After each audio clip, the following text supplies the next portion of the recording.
तिमिरान्धस्य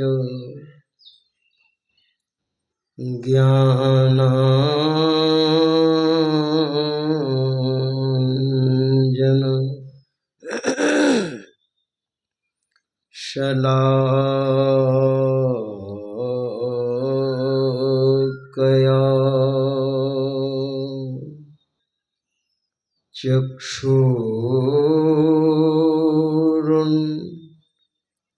चक्षुरुन्मिलितं येन तस्मै श्री गुरुवे नमः। तस्मै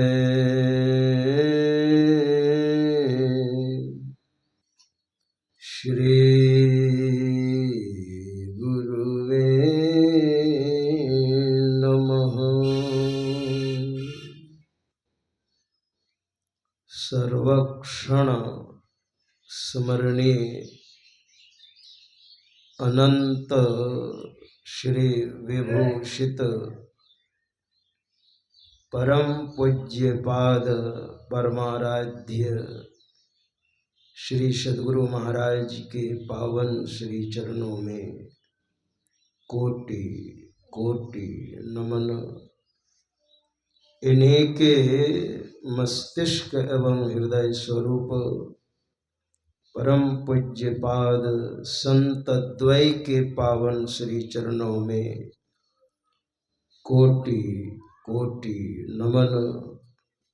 मंचस्थ आदरणीय स्वामी महेशानंद जी महाराज, श्रद्धास्पद परम पूज्य साधुचरण विद्वज्जन सज्जन वृंद, आदरणीय माताओं तथा भक्तिमती बहनों, प्रेम से और जोर से कहिए श्री सद्गुरु महाराज की, श्री सद्गुरु महाराज की। थोड़ी आवाज बढ़ाइएगा। संत मत के नियमानुसार, संत मत के सर्वश्रेष्ठ और सर्वोत्कृष्ट ग्रंथ सत्संग योग से हम लोग पाठ सुन रहे थे। तत्पश्चात महापुरुषों के मुखारविंद से हम लोगों ने प्रवचन पीयूष का पान भी किया है। मैं भी आपकी सेवा थोड़ी देर करूंगा। प्रसंग बहुत ही सुंदर है। मैत्रेयोपनिषद से हम लोग पाठ सुन रहे थे, प्रथम भाग से। इसमें एक पंडित जी की कथा है, वो भी हम लोग सुन रहे थे। ऐसे ब्राह्मण जिनके अंदर प्रकाश हो गया है। पत्नी बार बार कहती है कि पतिदेव आप संध्या नहीं करते हैं। आस पड़ोस में जब जाती थी तो उनकी सहेलियां कहती थी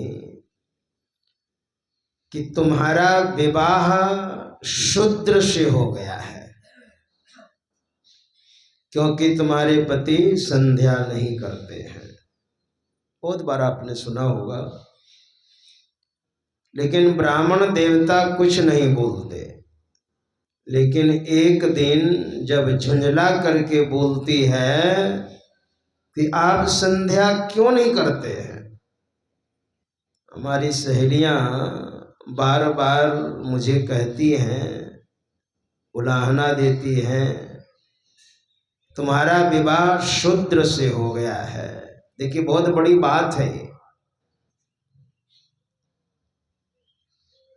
शूद्र से मतलब शूद्र संध्या नहीं करता है और ब्राह्मण संध्या करते हैं। इसका मतलब यही हुआ ना, आस पड़ोस जाति तो वे स्त्रियां इस तरह से कहती, मतलब निम्न स्तर में जीने वाले व्यक्ति के साथ तुम्हारा विवाह हो गया है। शूद्र का मतलब थोड़ा हम वर्णन करेंगे, चर्चाएं जब होती है ना तो ज्ञान होता है। जैसे हम रामायण में पढ़ते हैं, सुनते हैं, मति कीरति गति भूति भलाई, जब जेहि जतन जहाँ जेहि पाई। मति अच्छी बुद्धि, कीरति यश, अच्छी गति, भूति धन संपत्ति, भलाई भलपन, जब जेहि जतन जहाँ जेहि पाई, सो जानब सतसंग प्रभाव। ये पांचों चीजें आपको मिली है तो समझिए ये सत्संग का प्रभाव है। लोक हो वेद न आन उपाओ। संसार में आपको ये नहीं मिलने को है, न वेद में है, ऐसा भी कहा, वेद में भी नहीं मिलेगा, न अन्य उपाय से, ऐसा कहा। अब बताइए, अब तर्क कर सकते हैं वेद में भी सत्संग नहीं है?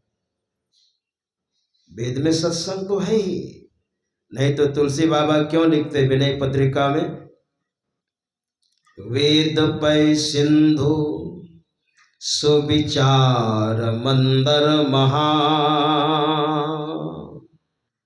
चारों वेद जो है ये समुद्र की तरह है। जैसे समुद्र मंथन हुआ है, आपको जानकारी है, देवता और दानव मिलकर के समुद्र का मंथन किया, तो वेद क्या है? यही समुद्र है। वेद पै सिंधु सुविचार मंदर महा, और अच्छे विचार के जो लोग हैं यही मंदराचल पर्वत है, मथानी जो बनाई गई थी। सुविचार मंदर महा, अखिल मुनि वृंद निर्मथन करता।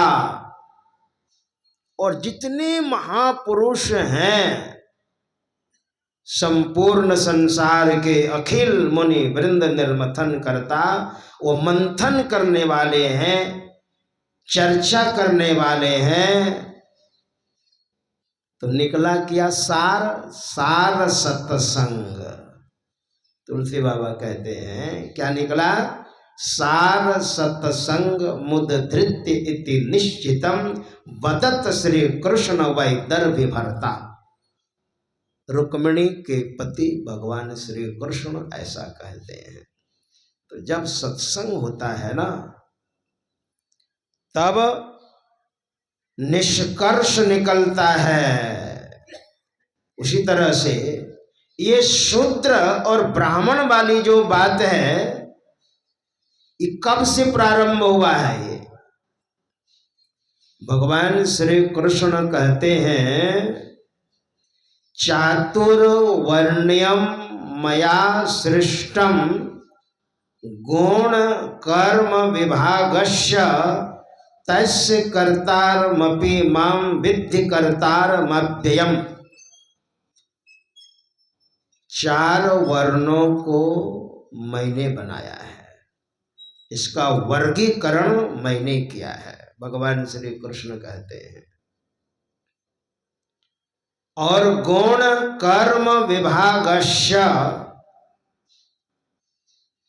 गुण कर्म को देखते हुए